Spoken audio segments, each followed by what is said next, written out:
Okay, so in the last lecture हमने ना enzyme के बारे में पढ़ना शुरू किया था और मैंने आपको बोला था कि कुछ फैक्टर्स हैं जो एंजाइम की एक्टिविटी को अफेक्ट करते हैं। तो बेसिकली वो क्या फैक्टर्स हैं जो एंजाइम की एक्टिविटी को अफेक्ट करते हैं वो तो हमने देख लिए थे, बट आज ना थोड़ा सा मैं आपको बताने वाली हूँ डायरेक्टली और इनडायरेक्टली। वो अगर जैसे तीन फैक्टर, जैसे सबस्ट्रेट का कंसंट्रेशन है, ठीक है, वहीं एंजाइम का कंसंट्रेशन है, टेम्परेचर और पीएच है उसका क्या है रेंज जो वो अफेक्ट करता है। वो डायरेक्टली ऐसा बोल दिया गया कि एक बार को अगर बोल दिया कि ये बढ़ेगा तो ये बढ़ेगा, एक टाइम तक ही ये सीमित है, उसके बाद कुछ ना कुछ चेंजेस आते हैं। तो आज ना जिसे अपन ने उस दिन टेम्परेचर के बारे में देख लिया था कि यार देखो, आप 10 डिग्री तक का यहाँ से यहाँ तक बढ़ाओगे 5 से 40 तक, तब ठीक है, तब तो डबल हो जाएगा रेट ऑफ रिएक्शन। पर अगर आपने उसके बाद किया तो वो एंजाइम जो होगा वो डीनेचर्ड हो जाएगा और रेट ऑफ रिएक्शन कम हो जाएगी, है ना। तो ये एक लिमिटेशन है, एक पर्टिकुलर एक सेट है कि यहीं तक ये हो सकती है भैया, उसके आगे तुम्हारी हद पार नहीं कर सकते तुम। उसी तरीके से सबस्ट्रेट कंसंट्रेशन है, ठीक है। तो मैं आपको बताने वाली हूँ कि सबस्ट्रेट कंसंट्रेशन है, जैसे मैंने आपको बोला कि लेट से मैंने एंजाइम है, सबस्ट्रेट की कंसंट्रेशन हम बढ़ाते गए बढ़ाते गए बढ़ाते गए। यहाँ पे देखो कैसे, लेट से ये सबस्ट्रेट पड़े हुए हैं बहुत सारे, है ना, बहुत सारे सबस्ट्रेट पड़े हुए हैं, बहुत सारे। एंजाइम लेट से एक ही है, ठीक है, लेट से एंजाइम चलो दो है, ठीक है, दो एंजाइम है और बहुत सारे सबस्ट्रेट है। तो मैंने बोला कि यार देखो, सबस्ट्रेट बढ़ाने से नो डाउट हमारा एंजाइम का एक्टिविटी बढ़ जाएगा, हाँ कि ना? Yes ma'am. है ना। बट यार एक बात बताओ, अब जैसे ये वाला इस पे बाइंड कर गया, ये वाला इस पे बाइंड कर गया, और एंजाइम गया ये वाला इस पे बाइंड कर गया, अब भले मैं कितना भी सबस्ट्रेट का कंसंट्रेशन बढ़ाती जाऊं, क्या एंजाइम की एक्टिविटी पे फर्क पड़ेगा? No ma'am. नहीं पड़ेगा। क्यों? क्योंकि यार जो एंजाइम थे वो ऑलरेडी सारे के सारे क्या हो चुके हैं, यूटिलाइज हो चुके हैं। क्या हो चुके हैं? सारे के सारे यूटिलाइज हो चुके हैं। अब कोई बाकी बचा ही नहीं है। अब तुम भले सॉल्यूट जो मर्जी पड़े, जितना बढ़ाना है तुम बढ़ाओ, हमें कोई लेना देना नहीं है, जो मर्जी पड़े तुम करो, हमारी लिमिट सेट हो चुकी है, हम सबके साथ अब जाके बाइंड कर चुके हैं। तो एंजाइम के केस में हम सबस्ट्रेट के कंसंट्रेशन के केस में भी यही बोलेंगे कि एक लिमिट तक सबस्ट्रेट की कंसंट्रेशन बढ़ाने पे एंजाइम का एक्टिविटी बढ़ेगा, बट बियॉन्ड दैट आपकी जो मर्जी पड़े करो, आपकी जो मर्जी पड़े करो, अब भैया वो सैचुरेशन लेवल आ चुका है, एंजाइम सारे यूटिलाइज हो चुके हैं, अब इसके आगे कुछ भी नहीं हो सकता। Is that clear? ये सबको क्लियर है? तो ना इसके साथ एक और कंसेप्ट आता है जो मैं आपको बता रही थी, एंजाइम इनहिबिशन कंसेप्ट। किसी ने पढ़ा? वो क्या है? देखो, मैंने आपको बताया था कि सबस्ट्रेट के जैसा ही एक कोई और उसके कॉम्पिटिटर प्रेजेंट है जो कि रेडी है इससे बाइंड करने के लिए सबस्ट्रेट से। इफ इन केस क्योंकि उसका शेप सिमिलर है, साइज सिमिलर है, तो भैया अगर ये जो है कॉम्पिटिटिव इनहिबिटर ये पहले आके बाइंड कर गया तो एंजाइम की एक्टिविटी डिक्रीज हो जाती है, और इसीलिए ही उसे हम क्या बोलते हैं, एंजाइम इनहिबिटर या फिर कॉम्पिटिटिव, क्योंकि कंपटीशन हो गया ना इनके बीच में, तो ये हो गया कॉम्पिटिटिव इनहिबिटर। ठीक है, तो बेसिकली जो कॉम्पिटिटिव इनहिबिटर है वो क्या करता है, रेट ऑफ रिएक्शन को डिक्रीज करता है, या फिर एंजाइम की एक्टिविटी को क्या करता है, डिक्रीज करता है। Is that clear? यस। इसमें कोई किसी को कंफ्यूजन? चलो अब ना आपको मैं कुछ ग्राफ दिखाती हूँ जो कि ना इस चैप्टर में पूछे जाते हैं कि यार कि ग्राफ ना कैसे बनेगा। लेट से जैसे हमने पीएच के बारे में पढ़ा, टेम्परेचर के बारे में पढ़ा, और हमने सबस्ट्रेट और एंजाइम की एक्टिविटी पढ़ी, तो आप अपने एनसीईआरटी में भी देखोगे एक ऐसे दे रखा होगा, एंजाइम एक्टिविटी। ठीक है, तो देखो पीएच धीरे धीरे धीरे धीरे इस तरीके का, आपने फिजिक्स में क्या नाम है, ग्राफ पढ़ना सीखे होंगे, तब आपने देखा होगा जब ऐसे चल रहा है तो कोई भी एक चीज है वो इंक्रीज हो रहा है, फिर यहाँ पे आके वो लिमिट हो गया, फिर वापस क्या होता है, डिक्रीज होना शुरू हो जाता है। पढ़ा है आपने फिजिक्स में ऐसा? Yes, ma'am. तो वही पीएच का भी वैसा ही रिलेशन है। एक टाइम पे जैसे ही पीएच बढ़ता जाएगा बढ़ता जाएगा बढ़ता जाएगा, let's say for an example, यहां से हमने शुरू किया 1 से 7 तक और ये 14 तक, तो 1 से 17 तक क्या हो रहा है, धीरे धीरे धीरे धीरे हमारा एंजाइम एक्टिविटी बढ़ रहा है। फिर एक पर्टिकुलर टाइम आएगा कि भैया अब वापस से वो डिक्रीज करना शुरू हो जाएगा। समझ पड़ा बात? Yes, ma'am. Yes. तो यार आपको ना एक सिर्फ ग्राफ याद कोई भी नहीं करना है, आपको हर ग्राफ से ना ये आदत डाल लो कि आपको एक इंफॉर्मेशन एक्सट्रैक्ट करनी है। क्या करनी है? एक इंफॉर्मेशन एक्सट्रैक्ट करनी है। ग्राफ को समझना सीखो और पढ़ना सीखो, तो आपके लिए बहुत हेल्पफुल रहेगा। हाँ बेटा बोलो, किसी ने हैंड रेज किया?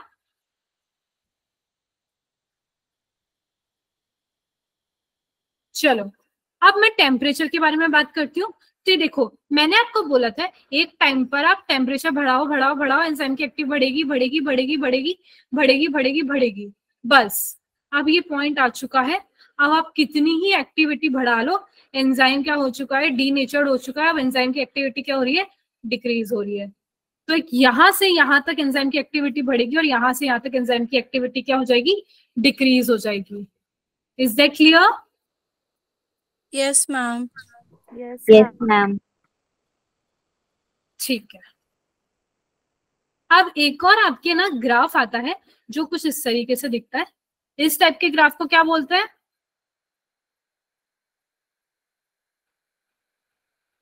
चलो इस टाइप के ग्राफ को क्या बोलते हैं, इसको क्या बोलते हैं और इसको क्या बोलते हैं? फिजिक्स में पढ़ा होगा आपने सबसे पहले कि नहीं पढ़ा?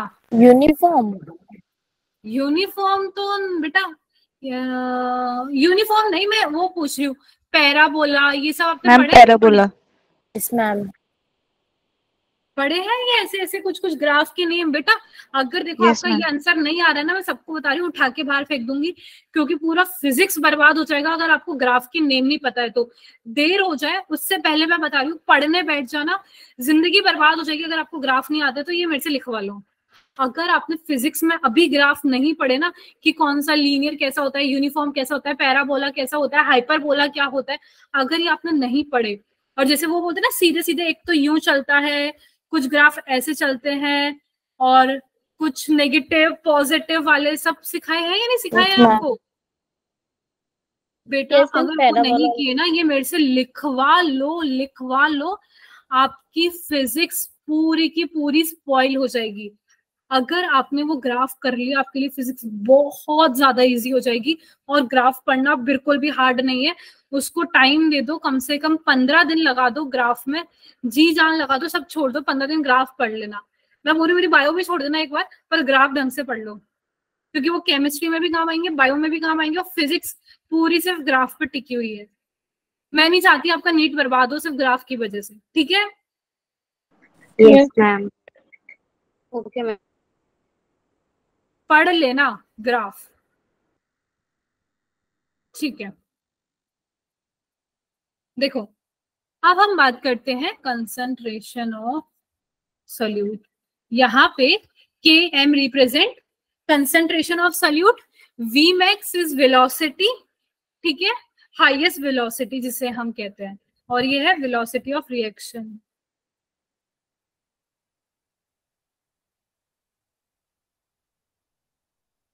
चलो अब इस ग्राफ से आपको क्या समझ आ रहा है कि एक टाइम तक बेटा क्या होगा, मैं आपकी ना कंसंट्रेशन, देखो यहाँ पे मैं आपका कंसंट्रेशन बढ़ा रही हूँ बढ़ा रही हूँ बढ़ा रही हूँ बढ़ा रही हूँ बढ़ा रही हूँ बढ़ा रही हूँ बढ़ा रही हूँ, तब तक जो वेलोसिटी है एक टाइम तक, इस ये वाला जो पॉइंट है ना बेटा, एक पॉइंट आता है जब कंसंट्रेशन क्या होती है, हाईएस्ट होती है। क्या होती है बेटा? हाईएस्ट होती है। समझ पड़ा बात? और उस हाईएस्ट पॉइंट पे क्या हो जाता है, जो वेलोसिटी होती है वो क्या होती है, वी मैक्स की आधी होती है। Is that clear?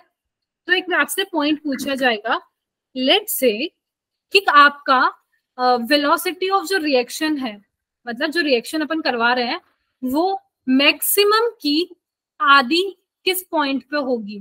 तो लेट्स से के एम इज द पॉइंट जहां पे वो उसकी जो स्पीड है, वेलोसिटी है, ठीक है, प्रिसाइजली जो वेलोसिटी है वो क्या होगी, आधी होगी eight km. Is that clear? km is the point which is concentration of solute, maximum concentration of solute. ठीक है, okay ma'am. Maximum concentration of solute पे जो वेलोसिटी है वो रिएक्शन की वो होगी हाफ. इसको याद कर लेना. क्या कर लेना? याद कर लेना. ठीक है, और फिर आपकी वही है कि आप कितना भी बढ़ाते जाओ, जो स्पीड है वो कमी होनी है. ठीक है, ये ऐसे बढ़ेगी और फिर वापस से ये ग्राफ ऐसे जाएगा आगे जाके यूनिफॉर्म हो जाएगा ये एक्चुअली. उसके बाद मैंने बोला ना कोई फर्क नहीं पड़ेगा, आपकी जो मर्जी पढ़े करो. मैंने आपको बताया था ना, यहाँ पे देखो लास्ट में, आपकी जो मर्जी पढ़े वो करो. तो ये ग्राफ ना ऐसे जाएगा आगे जाके, यूनिफॉर्म हो जाएगा ऐसे करके कि आपकी अब जो मर्जी पढ़े उतने सॉल्यूट का कंसंट्रेशन बढ़ाओ. मैं यहाँ पे सॉल्यूट का कंसंट्रेशन बढ़ाती भी जा रही हूँ देखो, पर जो वेलोसिटी है वो यहाँ पे Vmax आ चुकी है. अब वो आगे यूनिफॉर्म ही रहेगी, वो आगे नहीं बढ़ेगी. समझे? Yes ma'am. यहाँ पे मैंने वही बोला, जो अपना km है, लेट्स से km ये है, ये मैक्सिमम वेलोसिटी, ये मैक्सिमम सॉल्यूट का कंसंट्रेशन था. तो यहाँ पे उसका वेलोसिटी हाफ. ठीक है, v/2. यस. समझ पड़ा बात? तो ग्राफ पढ़ना सीखो. यहाँ पे शुरू में इंक्रीज हो रहा है, डिक्रीज हो रहा है, इंक्रीज हो रहा है, डिक्रीज हो रहा है. ये आपको यहीं तक याद रखना है, इसके आगे याद नहीं रखना कि आगे यूनिफॉर्म होगा नहीं होगा. ये आपके इसमें नहीं दे रखा, बट फिर भी मैं बता रही हूँ ये आगे जाके यूनिफॉर्म ही रहेगा, क्योंकि मैंने आपको बता दिया आगे तुम कितना ही सॉल्यूट का कंसंट्रेशन बढ़ाओ नहीं फर्क पड़ता, स्पीड पे नहीं पड़ता, यूनिफॉर्म रहेगा, कांस्टेंट रहेगा. Is that clear? Yes, ma'am. Yes ma'am. Yes, ma'am. किसी को कोई कंफ्यूजन इसमें? ओ मैम. आगे बढ़े बच्चा party. Ma'am. Classification and nomenclature. ठीक है, किसका? एंजाइम का. यार ऐसे ही कोई इंपॉर्टेंट टॉपिक नहीं है ना, इससे क्वेश्चन उठ रहा है. और अगर इसमें एक्चुअली ऐसा है, ये सब आप केमिस्ट्री में पढ़ोगे, बट लेट्स से हम बात कर लेते हैं कि यार जो एंजाइम्स है वो बेसिकली 6 क्लासेस में डिवाइडेड है.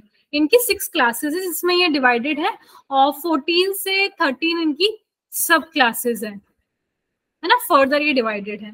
तो बेटा उनको इनके अकॉर्डिंग ना नंबर किया गया है, इनको नाम दिए गए इनकी क्लासेस को पढ़ने के लिए. तो जैसे फर्स्टली अगर मैं बात करूं तो एक नाम होता है ऑक्सीडो रिडक्टेज. ऑक्सीडो रिडक्टेज को हम बोलते हैं डिहाइड्रोजिनेज. क्या बोलते हैं? डिहाइड्रोजिनेज. जैसे जैसे फर्दर अपन आगे बायो में बढ़ेंगे, इस एंजाइम का बहुत नाम आएगा हर जगह, डिहाइड्रोजिनेज का, है ना. तो बेटा ये डिहाइड्रोजिनेज जो है बेसिकली ये क्या करता है? ये करता है catalyse oxy reduction, oxido reduction. ये तो आपको समझ आता है ना, ऑक्सीडेशन रिडक्शन क्या होता है? Yes ma'am. Yes, ma'am. Clear है? तो लेट्स से यहाँ पे जैसे मैंने सबस्ट्रेट लिया है, एस क्या है यहाँ पे? रिड्यूस हुआ, और अगर एक चीज रिड्यूस हुई तो दूसरी ऑक्सीडाइज होगी. ये तो बहुत ऑब्वियस सी बात है.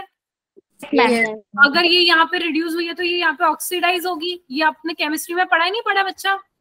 मैम पढ़ा है. Yes, ma'am. तो ये केमिकल रिएक्शन जो है केमिस्ट्री वाली है एज इट इज, इसमें कुछ नया नहीं है. बस चीज इतनी सी मैं आपको बताना चाह रही थी इससे कि जो डिहाइड्रोजिनेज है ये क्या करवाए?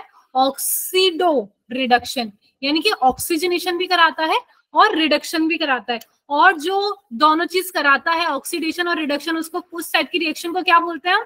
Redox reaction. Good, redox reaction.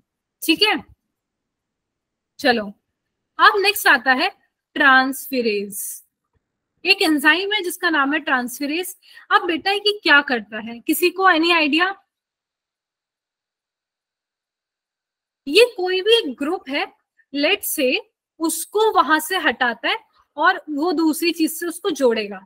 Late से मैं आपको बोलूं enzyme catalyse transfer of group.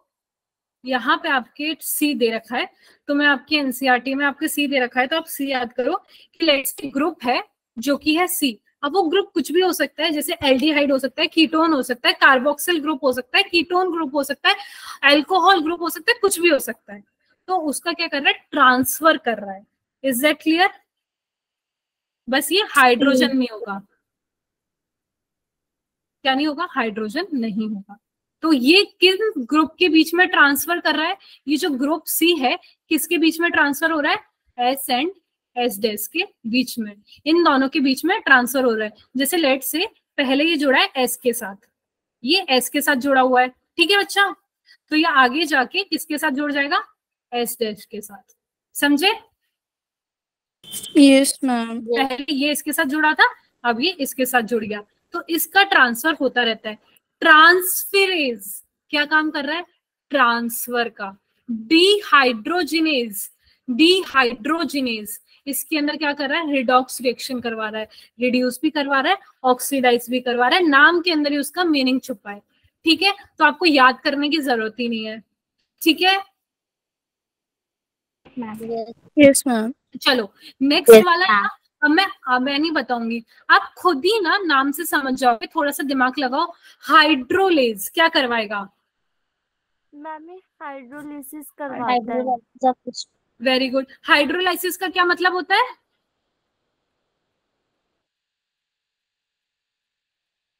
What is the meaning of hydrolysis? सबने बोला हाइड्रोलाइसिस, तो हाइड्रोलाइसिस का मतलब तो पता होगा कि एनसीईआरटी में से बोल दिए। मैम वाटर की हेल्प से जो ब्रेकडाउन होता है, केमिकल ब्रेकडाउन। केमिकल ब्रेकडाउन किसका? कोई भी कंपाउंड का। देखो, जहां पे हम पानी को काम में लेते हैं किसी भी चीज को तोड़ने के लिए, दैट इज हाइड्रोलाइसिस। हाइड्रो मतलब पानी, लाइसिस मतलब तोड़ना। तो पानी की मदद से किसी चीज को तोड़ना, और ये हाइड्रोलाइसिस जो करवाएगा वो कौन सा एंजाइम करवाएगा? एज। जहां पे पीछे एज आ जाए ना, इसका मतलब वो क्या है? एंजाइम। क्या है बेटा? एंजाइम। समझ पड़ा? तो क्या करवाएगा ये? हाइड्रोलाइसिस। अब काफी सारे ग्रुप हैं, जैसे हम सारे ऑर्गेनिक के लिख दें, ईस्टर हो गया, ईथर हो गया, पेप्टाइड हो गया, काफी सारे ऐसे हैं जिसके अंदर ये लाइसिस, हाइड्रोलाइसिस करवाएगा, ठीक है? अब आता है एक नेक्स्ट एंजाइम जिसको बोलते हैं लाइजेज। बताओ। मैम ग्रुप का रिमूवल कराता है। Lysis, good. लाइसेस मतलब इसको अगर ऐसे बोले लाइसिस, लाइसिस बोल सकते हैं। लाइसिस मतलब तोड़ना, हाँ के ना? Yes ma'am. है ना? लाइजेज, मैंने क्या बोला? बस पीछे का एज आएगा, बाकी नाम में उसका मतलब छुपाए। तो लाइजेज क्या करेगा? लाइसिस करेगा। लाइसिस मतलब क्या होता है? ब्रेक डाउन या फिर किसी चीज को हटाना। तो ये क्या करेगा? Removal of group. क्या करेगा बेटा? ग्रुप को रिमूव करेगा। समझ पड़ा बात? जैसे एक सब्सटेंस है, यहाँ पे दो ग्रुप लगे हुए हैं, तो यहां से इनको ग्रुप को हटाएगा। एक एक्स को यहां से हटाया और एक ये y है, ठीक है? तो ये बन जाएगा एक्स वाई, ये हट गया और ये यहां से हटा, तो यहाँ पे डबल बॉन्ड आ गया। ये आप डबल बॉन्ड वगैरह लगाना सीखोगे जब आप ऑर्गेनिक पढ़ोगे ना, तब आप सीखोगे कि कोई भी बॉन्ड हटता है तो आगे जाके डबल बॉन्ड आ जाता है। ये आप ऑर्गेनिक केमिस्ट्री में सीखोगे। तो ये ग्रुप यहाँ से हट गया, लाइसिस हो गया, स्प्लिट हो गया, ये एक्स वाई अलग आ गया और ये अलग हो गया। तो ये कौन करवाएगा? लाइसिस। कौन करवाएगा? Lysis. Is that clear? Yes ma'am. Yes ma'am. फिर आता है एक आइसोमरेज। आइसो मतलब हमेशा याद रखना सेम। आइसो मतलब होता है सेम, ठीक है? तो ये क्या करता है? इंटर कन्वर्जन करवाता है। क्या करवाता है? Inter conversion. कोई भी दो चीज है, लेट से कोई भी दो सेम दिखने वाले जो चीज होती है उनको हम बोलते हैं आइसोमर्स। क्या बोलते हैं? आइसोमर्स। ये भी आप ऑर्गेनिक केमिस्ट्री में पढ़ोगे। तो उनके बीच में स्ट्रक्चर चेंजेस जो हम कराते हैं, उनके बीच में जो चेंजेस कराते हैं उसको हम बोलते हैं आइसोमरेज, ठीक है? यस। लाइगेज। लाइगेज मतलब होता है जोड़ना। क्या होता है? जोड़ना। तो लाइगेज क्या करेगा? Linking together. क्या कर रहा है? लिंकिंग टुगेदर का काम करेगा। किसी भी ग्रुप को, किसी भी चीज को या किसी भी दो कंपाउंड को अगर जोड़ना है तो हम किसकी मदद से करेंगे? लाइगेज की मदद से। तो लाइगेज बेसिकली फेविकॉल का काम करता है। किसका काम करता है? फेविकॉल का काम करेगा। और इसी लाइगेज की वजह से हमारे बीच में क्या बनता है? हमारे बीच क्या, सॉरी, कंपाउंड के बीच में क्या बनता है? बॉन्ड बनता है। Is that clear ma'am? किसी को कोई confusion? No ma'am. Ma'am second वाला एक बार और बता दो। सेकंड वाला कौन सा बेटा? पीछे स्लाइड में yes ma'am. Transferase. Yes ma'am. तो देखो बेटा, ट्रांसफरेज, ट्रांसफरेज को तोड़ो, क्या काम करेगा? ट्रांसफर का। तो लेट से ट्रांसफर कोई ग्रुप होगा, तो लेट से मेरा एक एस सबस्ट्रेट था, ठीक है, और एक कोई एस डैश सबस्ट्रेट था, तो वो ग्रुप मेरे पहले इससे जुड़ा हुआ था। ट्रांसफरेज क्या करता है? ट्रांसफर कर देता है एक चीज को दूसरी जगह। तो अब ये एस यहां से यहां पे जुड़ जाएगा। सी, समझ पड़ी बात? Yes ma'am. ट्रांसफरेज मतलब ट्रांसफर करवाना। बस आपको जो भी नाम दिखे ना उसको स्प्लिट करो, उसके नाम से मतलब समझो और आपको समझ आ जाएगा। ठीक है? Yes ma'am. किसी Yes, को और ma'am. कोई कंफ्यूजन? मैम फिफ्थ वाले। Fifth isomerase. ठीक है, जैसे कि बेटा कोई भी आप ऑर्गेनिक केमिस्ट्री में जाओगे, बहुत लेट जाओगे, तो कोई भी कंपाउंड होता है उसके ना कुछ कुछ के दो फॉर्म्स होते हैं। जैसे कि मैं भी आपको बताऊंगी तो नहीं समझ आएगा, काफी हार्ड स्ट्रक्चर होता है। लेट से मैं आपको बताना चाहूंगी, जैसे हम एग्जांपल अगर लें, जैसे एल है, एल है, तो एल को अगर मैं मिरर के आगे अगर रखूंगी तो वो कुछ ऐसा दिखेगा। Yes Yes, ma'am. ma'am. But इसका अगर मैं यहाँ से देखूं तो दो फॉर्म नजर आ रहे हैं कि नहीं आ रहे हैं? Yes, ma'am. Yes ma'am. वैसे ही जैसे अगर मैं कोई कंपाउंड बना रही हूँ तो वो कंपाउंड लेट से ऐसे करके बना हुआ है, ठीक है, ऐसे करके बना हुआ है। कहीं वो कंपाउंड ऐसे करके भी बन सकता है ना? कहीं वो कंपाउंड एक ही साथ ऐसे करके बन सकता है ना? कुछ भी करके बन सकता है वो। तो एक ही स्ट्रक्चर के बहुत सारे फॉर्म जो होते हैं, अगर एक ही स्ट्रक्चर के बहुत सारे जो फॉर्म होते हैं उनको हम बोलते हैं आइसोमर्स। क्या बोलते हैं बेटा? आइसोमर। एक ही स्ट्रक्चर के बहुत सारे फॉर्म्स जो होते हैं ना, जैसे मैंने लिख दिया CH4, इसके तो कई फॉर्म बनेंगे, जैसे C2H4। इसके अगर मैं बहुत सारे फॉर्म बना रही हूँ, बहुत सारे स्ट्रक्चर बना रही हूँ, पर फॉर्मूला सेम है, उसको हम बोलते हैं आइसोमर। पर इसके बहुत सारे स्ट्रक्चर जो बनवा रहा है उस एंजाइम को हम बोलते हैं आइसोमरेज। क्या बोलते हैं? आइसोमरेज। जब आप ऑर्गेनिक केमिस्ट्री पढ़ोगे पूरा डिटेल में है, आइसोमर्स पूरा एक चैप्टर मान लो आप, ठीक है? Yes ma'am. तो अभी के लिए थोड़ा सा समझ आया? Yes ma'am. Yes, ma'am.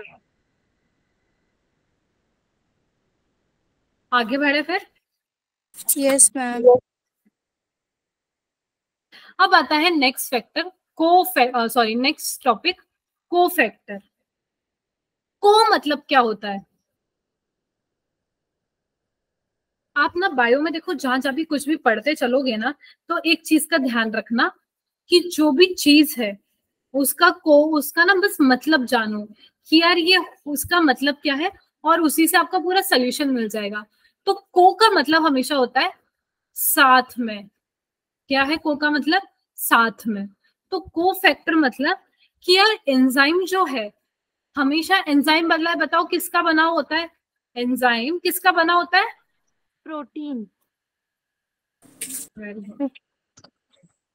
कौन था ये? Yamini. कौन? Yamini. ओके। एंजाइम बना होता है हमारा प्रोटीन का। किसका बना होता है बेटा? प्रोटीन का। पर Protein. कभी कभार क्या होता है, एंजाइम में प्रोटीन के अलावा नॉन प्रोटीन पार्ट भी साथ में जुड़ा होता है, अटैच होता है कुछ कुछ केसेस में। और उसको जहां पे नॉन प्रोटीन पार्ट जुड़ा होता है उसको हम बोलते हैं कोफैक्टर। क्या बोलते हैं? कोफैक्टर। जहां पे एंजाइम में प्रोटीन के साथ साथ कोई नॉन प्रोटीन पार्ट भी है तो उस नॉन प्रोटीन पार्ट को हम बोलते हैं कोफैक्टर। Is that clear? तो ये नॉन प्रोटीन पार्ट क्यों जुड़ा होता है? ये नॉन प्रोटीन पार्ट इसलिए जुड़ा होता है to make enzyme catalytically active. To make enzyme, enzyme तो वैसे एक्टिव है, उसको और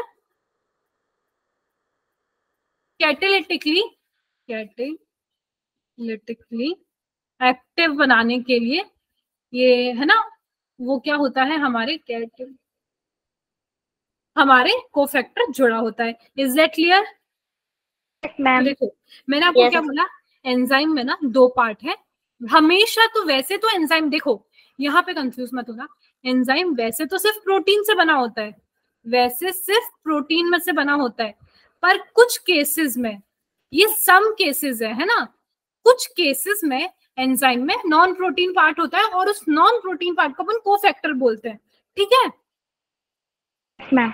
तो भाई Yes, ma'am. हमने अगर नॉन प्रोटीन पार्ट को कोफैक्टर कहा है तो प्रोटीन पार्ट को क्या कहेंगे हम यहाँ पे?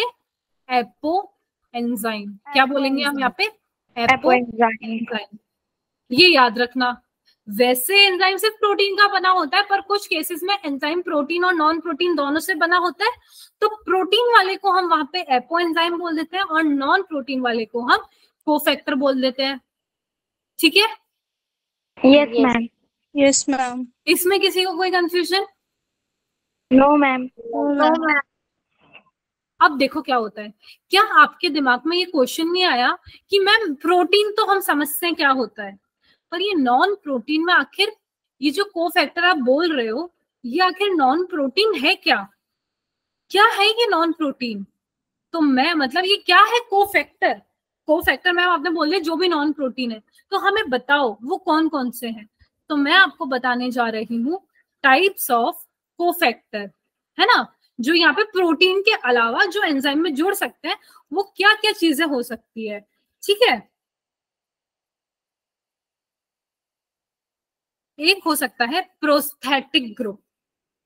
प्रोस्थेटिक ग्रुप मतलब ये होता है एक ऑर्गेनिक कंपाउंड, कोई भी ऑर्गेनिक कंपाउंड आके हमारे जोड़ सकता है।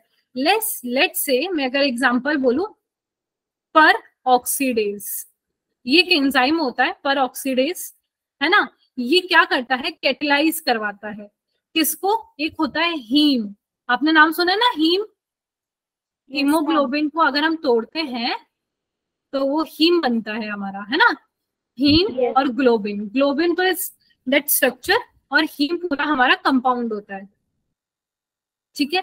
तो कोई भी ऑर्गेनिक कंपाउंड, जैसे ऑर्गेनिक कंपाउंड है हमारे हीम, तो उसके अंदर जो नॉन प्रोटीन पार्ट है दैट इज ऑर्गेनिक कंपाउंड जो है उसको हम बोलेंगे प्रोस्थेटिक ग्रुप। क्या बोलेंगे? Prosthetic group. ठीक है? चलो मैं आपको बताती हूँ, रुको। पर ऑक्सीडेज हो गया एक, जिसको हम बोलेंगे प्रोस्थेटिक ग्रुप, यानी ऑर्गेनिक कंपाउंड है।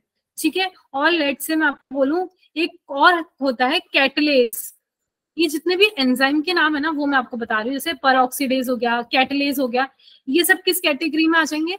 प्रोस्थेटिक ग्रुप की कैटेगरी में आ जाएंगे। ये सब क्या है? ऑर्गेनिक कंपाउंड है। क्या है ये? Organic compound. तो जो भी ऑर्गेनिक कंपाउंड है वो हमारा प्रोस्थेटिक ग्रुप है। ठीक है? मैम हीम ऑर्गेनिक कंपाउंड है। हाँ बेटा,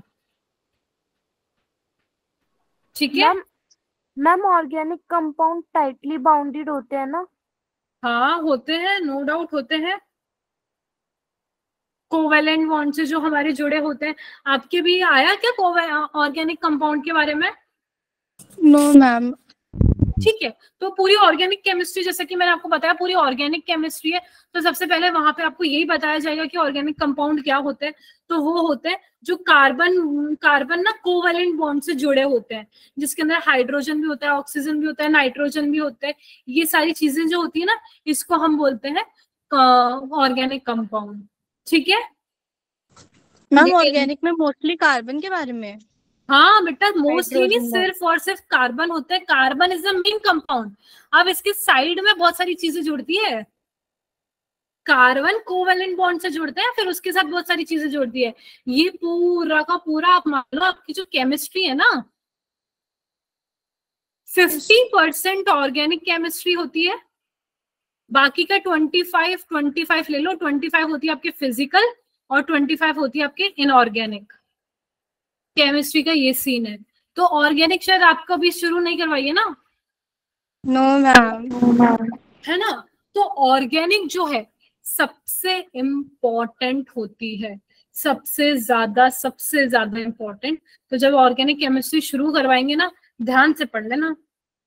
मैम ऑर्गेनिक हार्ड होती है यार देखो, अगर आप उसका बेसिस समझ गए तो फिर वो बहुत इजी है आप लोगों के लिए। और अगर आपने उसको बेसिस नहीं समझा, दिमाग नहीं लगाया, तो फिर आपको ऑर्गेनिक से ज्यादा कुछ भी बुरा नहीं लगेगा।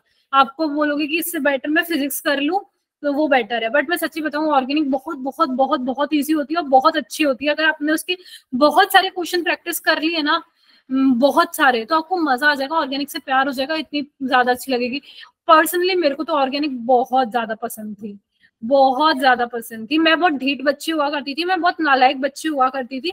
तो समझ लो, अगर मैं इतनी ढीठ और एक नालायक बच्ची हुआ करती थी तब मुझे ऑर्गेनिक पसंद थी, तो आप लोगों को भी फिर होनी चाहिए। ठीक है। Yes ma'am. बट ये आपको उसमें मेहनत बहुत करनी पड़ेगी। पर उसकी मेहनत ऐसी होती है कि कुछ चीजें होती है जिसमें मेहनत करने के बाद भी मजा नहीं आता है, उसमें मजा आता है, एक्साइटमेंट होती है। आप बोलते हो, आप फ्री हो गए ना, यार चल मैं ऑर्गेनिक के क्वेश्चन कर लूं, इतनी खुशी खुशी सी होती है उसको करने में, क्योंकि उसके क्वेश्चन गलत नहीं होते। ऐसा होता है, समझा। यस याद मैम। बहुत करना पड़ेगा उसका ना। मैं आपको बताती हूँ, ऑर्गेनिक केमिस्ट्री जब आपकी हो जाए ना, तब ना सारी जो रिएक्शंस है एक ही जगह, सारी रिएक्शन ना एक ही पेज पे एक साथ ऐसे ऐसे ऐसे ऐसे करके ना, एक ही जगह सारी की सारी रिएक्शन। क्योंकि देखो आपके बहुत सारे पेजेस होंगे, ये मान लो ऑर्गेनिक की आपकी कॉपी पूरी भर जाएगी। ट्राई करना कि वो कुछ ही पेजेस में आप सिर्फ सारी रिएक्शन ना एक साथ, रिएक्शन का नेम, रिएक्शन का नेम क्या है, रिएक्शन का नेम, उसका रिएक्शन का नेम, इतने रिएक्शन है ना। हाँ, 100 रिएक्शंस होगी, सबके नाम याद करना है। तो रिएक्शन का नेम और उसका रिएक्शन, नेम रिएक्शन, ऐसे करके आपके सारे पेजेस में एक ही जगह सब कुछ हो जाना चाहिए, जहां पे थ्योरी ना हो। थ्योरी तो सर लिखवाएंगे, जो आप करोगे अलग, अपने एक शॉर्ट नोट्स अलग बनाना, तभी आपकी ऑर्गेनिक केमिस्ट्री हो पाएगी। ठीक है, कि आपने नेम लिखा, उसका रिएक्शन, नेम लिखा, उसका रिएक्शन, नेम लिखा, उसका रिएक्शन, नेम लिखा, रिएक्शन, नेक्स्ट पेज पे वापस नेम रिएक्शन, नेम रिएक्शन। तो ये सारी चीजें चलनी चाहिए आपके ऑर्गेनिक केमिस्ट्री में, समझे। मैम 100 रिएक्शंस है। बेटा 100 रिएक्शन तो है कम से कम, ये तो मान के चलो। कम से कम। तो मेहनत तो करनी पड़ेगी, बिना मेहनत के तो फिर है ना, क्या है वो, अपन क्या नाम है, फैक्ट्री में जाके काम कर सकते हैं। ठीक है, समझ पड़ रहा है। बट ये मेहनत है ना, मैं सच्ची बताऊं, अभी आपको लगेगा ज्यादा है, बट अब जैसे जैसे जैसे लाइफ में आगे बढ़ोगे ना, आपको लगेगा ये मेहनत तो कुछ भी नहीं है ना। तो मैं बता रही हूँ, ये मेहनत सच में कुछ नहीं है। आगे जाके बहुत मेहनत करनी है, जिंदगी में बहुत ऐसी तैसी करानी है यार, बहुत। ये तो मुझसे लिखवा लो, आप चाहे कितना पढ़ने में अच्छे हो, चाहे कितना ही पढ़ने में बेकार हो, ऐसी तैसी सबको बराबर करानी है। तो बेटर है ऐसी तैसी अभी करा लो, वो ज्यादा सही रहेगा। ऐसी तैसी फिक्स है, अभी कराओ या बाद में, ये फिक्स है कि करानी तो है। अब वो डिपेंड करता है अभी करानी है बाद में करानी है, वो आप पे डिपेंड करेगा। ठीक है, यस मैम। वाली चीज है। भावुक कर देते तुम मेरे को, मैं कहाँ थी प्रोस्थेटिक पे। चलो अब आ जाते हैं नेक्स्ट, कोएंजाइम। किस पे आते हैं, कोएंजाइम। ठीक है, ये भी क्या है बेटा, ऑर्गेनिक कंपाउंड है। क्या है ये, ऑर्गेनिक कंपाउंड है। बट इनका जो एसोसिएशन है, but their association with apoenzyme. जो एपोएंजाइम मतलब ये जो कोफैक्टर है विच इज कोएंजाइम, जब ये प्रोटीन के साथ जुड़ रहा है, ये बेसिकली सिर्फ जब कैटेलाइज करवा रहे हैं हम रिएक्शन को, ये सिर्फ तब तक का है। उसके बाद ये अलग हो जाते हैं। ये सिर्फ कब तक होते हैं? जब तक हमें रिएक्शन करवाना है, कैटेलाइसिस कराना है, टेम्पररी है। जैसे हमने रिएक्शन करवाया, ये उससे प्रोटीन वाले पार्ट से, which is apo enzyme part, उससे अलग हो जाते हैं। इसके कुछ एग्जांपल है, जैसे आपको निकोटिनामाइड है ना, ये आपको याद करने होंगे। एग्जांपल से इसके क्वेश्चन आपसे ऐसे पूछे जाएंगे कि निकोटिनामाइड किसका है, प्रोस्थेटिक ग्रुप है, कोएंजाइम है, मेटलाइन है, क्या है, तो आपको बताना है ये है कोएंजाइम। फिर आता है एक एनएडी। एनएडी का फुल फॉर्म होता है, किसी को पता है? सॉरी, क्या होता है एनएडी का फुल फॉर्म? निकोटिनामाइड एडेनाइन, बोलो। डाइन्यूक्लियोटाइड। Very good. तो इसका फुल फॉर्म है, इसका शॉर्ट फॉर्म है एनएडी। क्या है बेटा? एनएडी। वही इसके अंदर अगर फॉस्फेट ग्रुप जुड़ जाता है तो इसको बोलते हैं एनएडीपी। क्या बोलते हैं? एनएडीपी। ठीक है।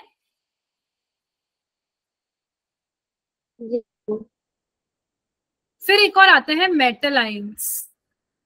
मेटल, अगर यहाँ पे जैसे मेटल हो गए कुछ, जिंक, अगर जिंक किसकी तरह एक्ट कर रहा है? हमारे कोफैक्टर की तरह एक्ट कर रहा है, नॉन प्रोटीन कंपाउंड की तरह एक्ट कर रहा है, तो वो हमारे किस में आ जाएंगे? मेटल आयंस की कैटेगरी में आ जाएंगे। Is that clear? Yes ma'am. किसी को कोई कंफ्यूजन इसमें? No ma'am. सॉर्टेड है ना ये वाला पूरा? देख लो, किसी को कुछ पूछना है तो। मैम एक बार मेटल आयंस। मेटल आयंस मतलब मेटल, जैसे मेटल आप पढ़ते हो, मेटल क्या क्या होता है? जिंक होता है ना, मेटल नाम तो सुना ही होगा, जिंक एक मेटल है। तो जहां पे ये metal as an apoenzyme काम कर रहा है कैटेलाइसिस करवाने में, एंजाइम की एक्टिविटी बढ़वाने में, तो उसको मेटल आयन कह देंगे। मतलब देखो बेसिकली कंसेप्ट क्या था, हम ये इसलिए पढ़ रहे थे, एक एंजाइम है जो कि केमिकल की रिएक्शन को बढ़ाता है, कैटेलाइज करवाता है एंजाइम। एंजाइम के ना वैसे तो सिर्फ प्रोटीन वाला पार्ट होता है, बट कुछ कुछ रिएक्शन स्पेशल होती है, उनको और भी चीजों की जरूरत होती है।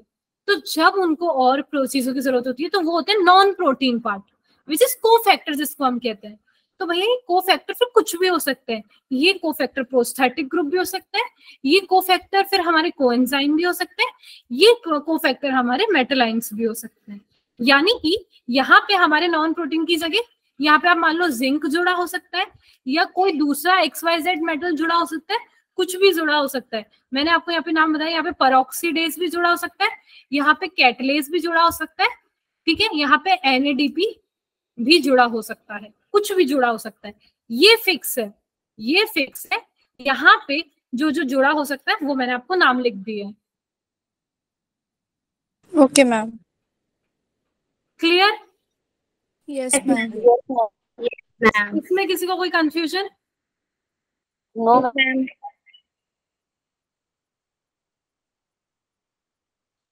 ठीक है, तो अब मैं आपको बताना चाहती हूँ, लेट्स से मैंने क्या किया, ये जो कोफैक्टर है इसको मैंने क्या कर दिया? हटा दिया। अब मैंने क्या कर दिया? कोफैक्टर को रिमूव कर दिया। जैसे ही मैं कोफैक्टर को रिमूव करूंगी, कोफैक्टर को मैंने क्या कर दिया? रिमूव कर दिया। तो मेरे इसको रिमूव करने पे जो एंजाइम है बेटा, वो क्या करेगा? अपनी कैटेलिटिक प्रॉपर्टी है ना, वो लॉस्ट कर देगा।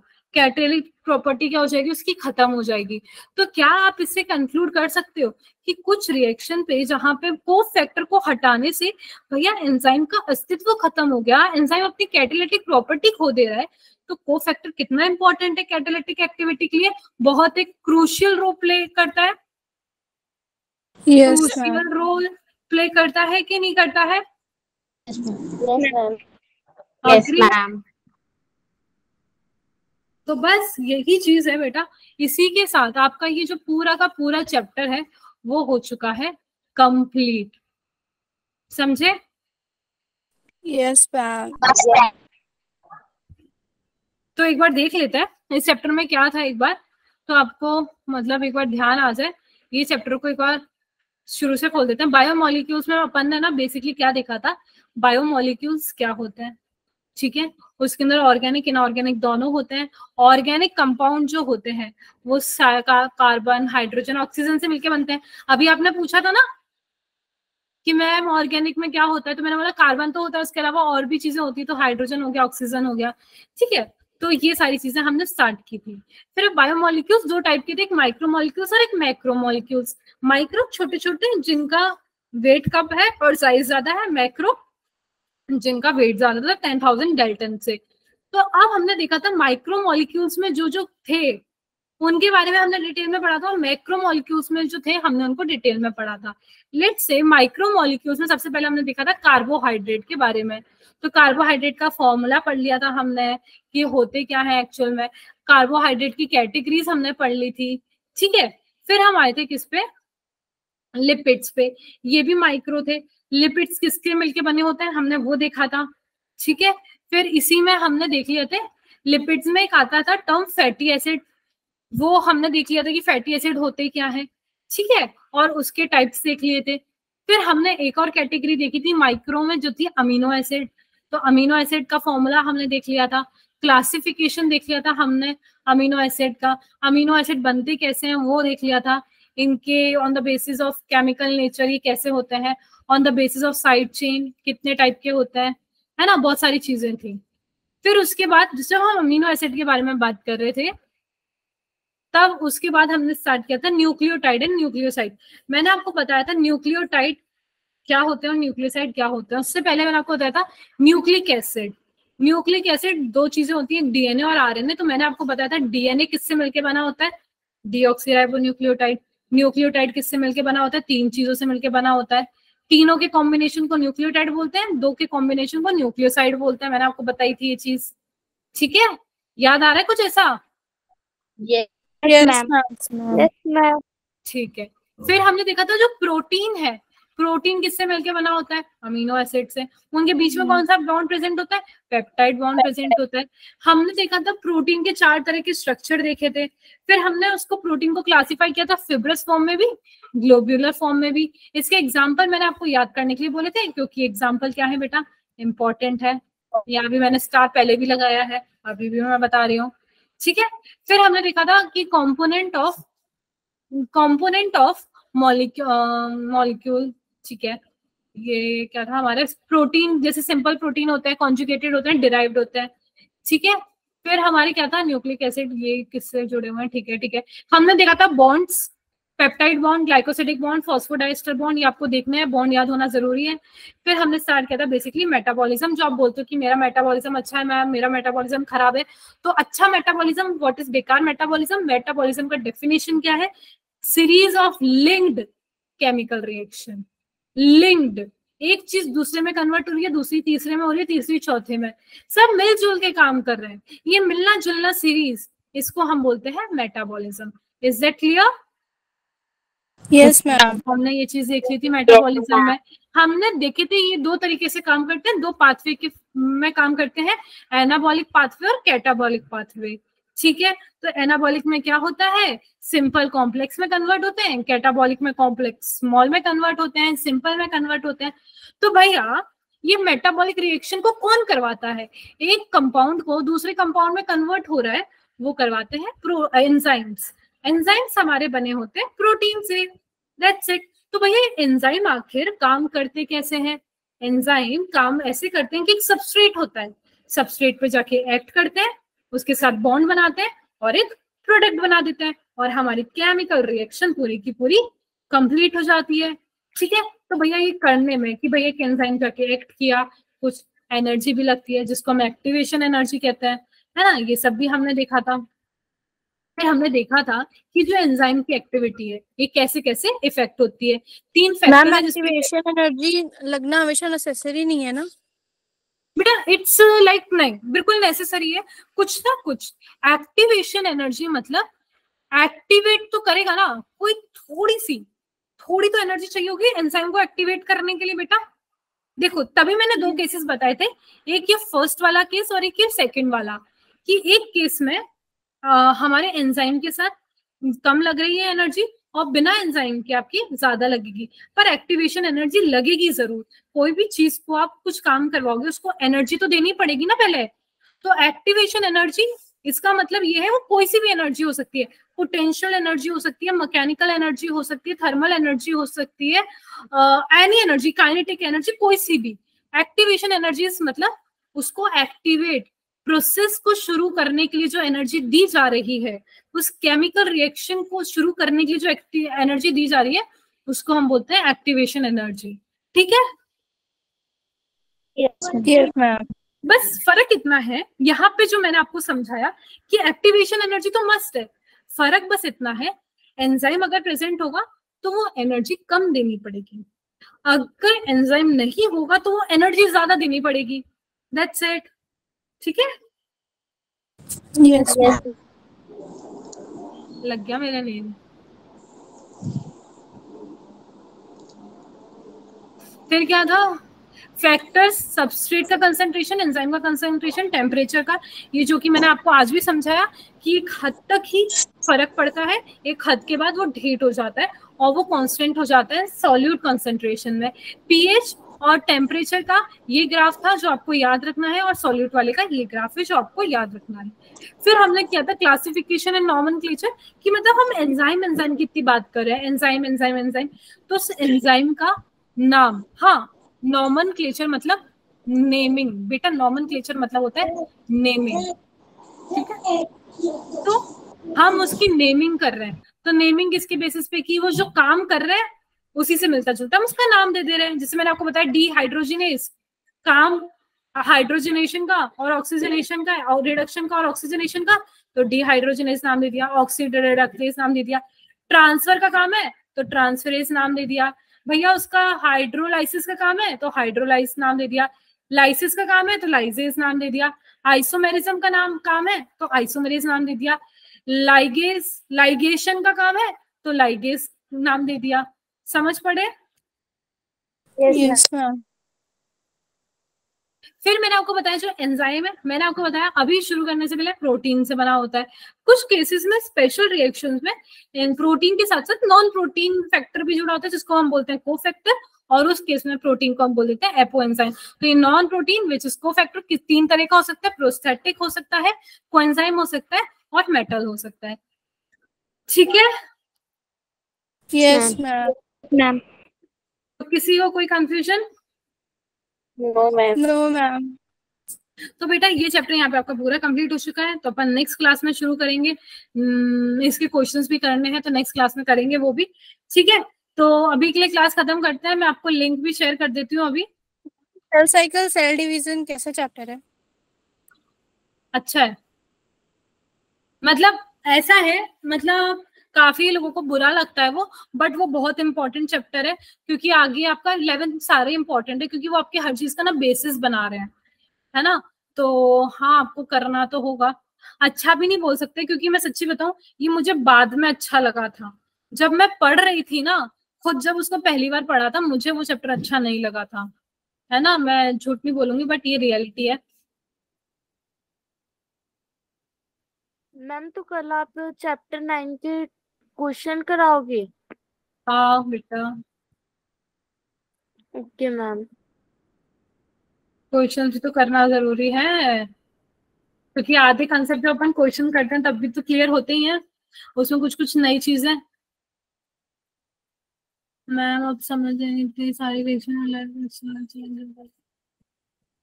है ना। तो यार वो भी जरूरी है करना आपके लिए। करना है तो वो भी कर सकते हैं, बट अभी तक तो नहीं किया, किसी को ऐसी जरूरत नहीं पड़ी। अगर करना है कुछ, if you want we can do that, है ना। मैम ये जो इसमें डाला ना बैच नंबर, तो मैम मैं पहले ना 11B06 की जगह B06 डाल देती थी। कोई बात नहीं, अभी डाल दो 11B06। तो हम उस टाइम की अटेंडेंस लग जाएगी? वो हो जाएगा। नहीं बेटा, हाँ लग जाएगा बेटा, लग जाएगा। बिट्टू नहीं, बायोलॉजी में कोई रेफरेंस बुक नहीं लेनी, मैं पहले ही बता दे रही हूँ, कोई रेफरेंस बुक नहीं लेनी। अगर जहां पे भी तुम्हारा दिमाग भटका, रेफरेंस बुक लेनी है, बैठ के चुपचाप वापस एनसीईआरटी पढ़ लो। वापस वापस वापस वापस। नीट से पहले 1000 बार आपकी एनसीईआरटी कंप्लीट हो जानी चाहिए, 1000 बार नीट एनसीईआरटी कंप्लीट हो जानी चाहिए। बायो में एनसीईआरटी के अलावा कुछ नहीं पढ़ना, फिजिक्स में बहुत कुछ पढ़ना है आपको बाहर से, केमिस्ट्री में बहुत कुछ पढ़ना है आपको बाहर से, बायोलॉजी में एनसीईआरटी के बाहर से कुछ नहीं पढ़ना है। एक एक डॉट आपको पता होना चाहिए कि भैया इस पन्ने पे 10 डॉट है, इस पन्ने पे 11 डॉट है। इतना एनसीईआरटी से रट लेना है, क्योंकि एनसीईआरटी को जो इतना पढ़ लेता है वही नीट क्लियर करता है। लोग सोचते हैं एनसीईआरटी में तो क्या है, पूरी जिंदगी निकल जाएगी तब भी आपको एनसीईआरटी नहीं हो पाएगी। मैं इतना लिख के दे सकती हूँ, एनसीईआरटी में इतना कुछ है। हर बार पढ़ोगे ना तब आपको बोलेगा ओ ऐसा भी कुछ था, ये मुझसे लिखवा लो, ये रिएक्शन आएगा जब भी पढ़ोगे वापस से, ओ ऐसा भी कुछ था, ओके। फिर वापस पढ़ोगे, फिर आपको लगेगा नहीं अब तो सब आ गया, फिर वापस पढ़ोगे, ओ अच्छा मतलब ये तो मैं पागल बन रही थी, ऐसा कुछ था, ये रिएक्शन आएंगे आपके। तो मैं बोल रही हूँ 50 बार भी पढ़ लोगे ना वो कम था रहेगा आपके लिए। तो एनसीईआरटी एनसीईआरटी एनसीईआरटी एनसीईआरटी से स्टिक रह लो, एनसीईआरटी से स्टिक रह गए मेरी गारंटी है हो जाएगा। कोई क्वेश्चन ऐसा नहीं होगा जो आप नहीं कर पाओगे, ठीक है? Yes ma'am. हाँ, you can leave the class. और जो एनसीईआरटी के बाहर के हैं, अपन देखो क्वेश्चंस अपन सारे प्रीवियस ईयर के तो करते ही करते हैं, ठीक है? और साथ ही साथ अगर कोई और कंसेप्ट के होते हैं वो मैं आपको बता देती हूँ। एंड इफ यू वांट कि हाँ मैम हमें ना एनसीईआरटी के बाहर का कुछ पढ़ना है, तो आपको जो अवंती के मॉड्यूल वहाँ पे अपलोड है ना, अवंती के जो मॉड्यूल उसको पढ़ लो। उसमें से आपको कुछ टॉपिक लग रहा है कि नहीं ये वाला है पढ़ने का, वो उठा लो, क्योंकि काफी अप टू द पॉइंट दे रखा है, ज्यादा कुछ नहीं दे रखा है मॉड्यूल्स में। मॉड्यूल इज ऑल्सो गुड, तो वहां पे मॉड्यूल देख लो। इसके अलावा कुछ भी नहीं करना है बायो में। बायो की तो मैं गारंटी दे रही हूँ, बाकी फिजिक्स केमिस्ट्री मुझे नहीं पता, बायो की मेरी गारंटी है, ठीक है? Okay ma'am. ठीक है चलो मिल